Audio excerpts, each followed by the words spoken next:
Maria Fitness here, back with another video. I know it's been a while, I am working on it and I've got tons of content ideas coming, so make sure to subscribe if you haven't already. And if you have subscribed, thank you for being patient. I have tons of content ideas that I plan on talking about at the end of this video and I'd like your opinion on, so make sure to stick around to the end to hear what they are and also be able to give your feedback in the comments. But let's jump straight in.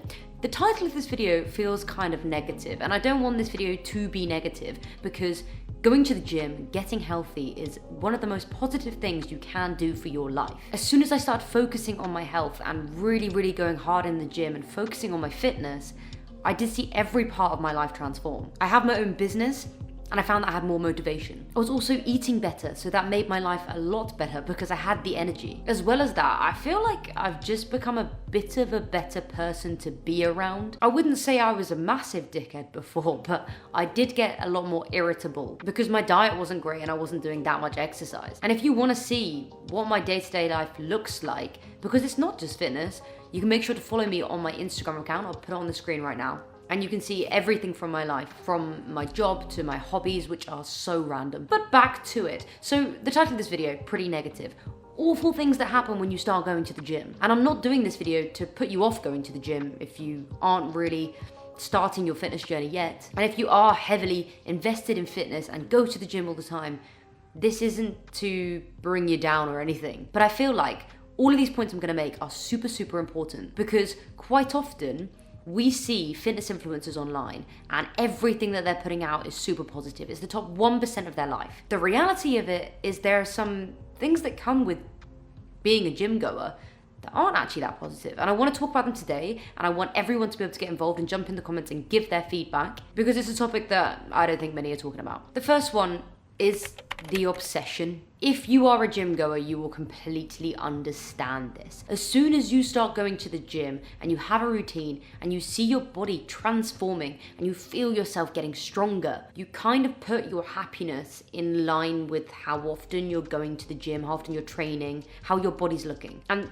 eventually that's gonna smack you right in the face because going to the gym all the time doesn't equal happiness, and your body being potentially the best it's ever looked doesn't mean you're going to be the happiest you've ever looked. But a lot of us get obsessed. So that means going to the gym all the time, not having rest days. Calorie counting, which I'm going to be talking about soon. Not going out drinking because you're so obsessed with keeping to your calories or making sure you're not hungover the next day to go to the gym. Your life becomes the gym. And I think there is a very fine line between being in love with something and being obsessed with it. And to be honest, I think obsession is sometimes needed. I am obsessed with my job. There are times where I go through obsessions with the gym, and those times are the times where I actually see the most growth in what I'm trying to achieve. However, it's not sustainable. If you become so obsessed with that thing that nothing else in your life matters, you start losing things. Things like rest days, they are so important for your muscle growth, your muscle development. But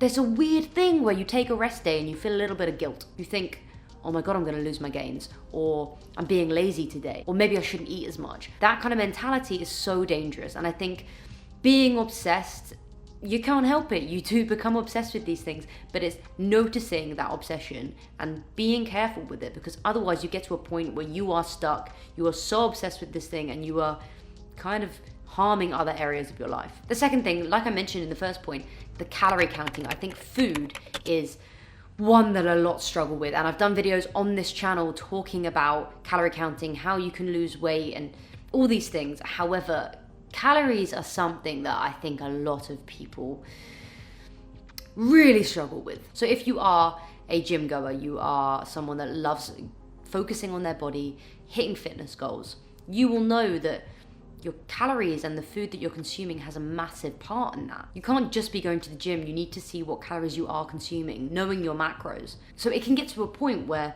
you know calories ridiculously well. And I actually had this time where, less so now as I don't count them as religiously, but there would be a point where I could basically guess the calories in a meal someone had made me, or if I'd made a meal myself, I would be able to look at it and know the calories that were in that because I was counting them religiously. There are some negatives that come with that where you know them too well. So for example, alcohol. Alcohol is highly calorific and doesn't really have any helpful macros for you. You're not going to start seeing gains from drinking loads of beer. So the danger of that is you potentially lose opportunities in your life outside of fitness because you're so worried about those calories. So meals with friends, going out drinking, your favorite coffee order you might end up changing because you found out that it's too calorific. And those small moments in life that give you happiness, like going to get your favorite coffee every day, you then lose. You need to find that happy medium. Obviously, if you are prepping for a show, you need to be focusing on that.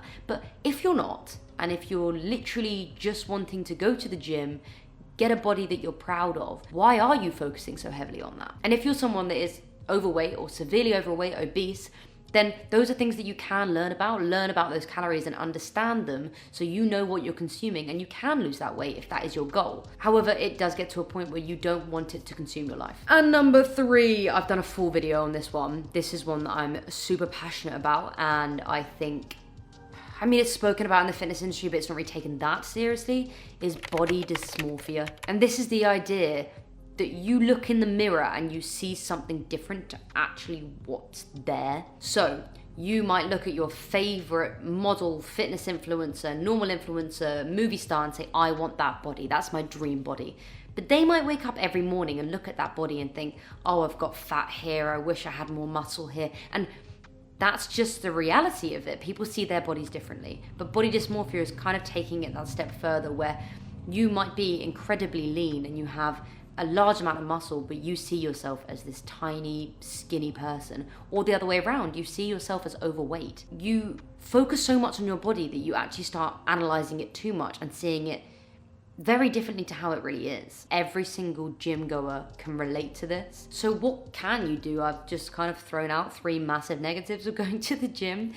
What I think you can do is find a routine, make it habit, and make sure you're going for the right reasons. So for me, I want to go to the gym for my body, of course. I want to feel good in my body. I want to feel strong. But the main thing is it helps me mentally so much. And I love the idea of feeling strong, not just looking a certain way. So work out what your purpose is, because that will be what gets you to the gym every day, and focus on that and get excited by that rather than the image of your own body, or potentially you hit a calorie goal of something that was a huge deficit. Like, that's not what your aim should be. And I know it's easier said than done, but if you guys have any suggestions as well, put them in the comments. I want this to start a bit of a conversation. And finally, like I said at the beginning of this video, a few things that I want to talk about. 1, I want to start a podcast, and I've actually got a few guests lined up. If this is something that you would watch, let me know right in the comments, I want this podcast. I've got a few name ideas as well, but if you've got any, feel free to suggest, or DM me on Instagram with the suggestions. And I also have a few ideas for content which is a bit different. This is very sit down stuff and I love doing it, but there's only so many topics that I want to talk about. So there are more vlog style, more narrative stuff. If you want to see that as well, do let me know in the comments. And if you haven't subscribed yet, hit that subscribe button and I will see you in the next one.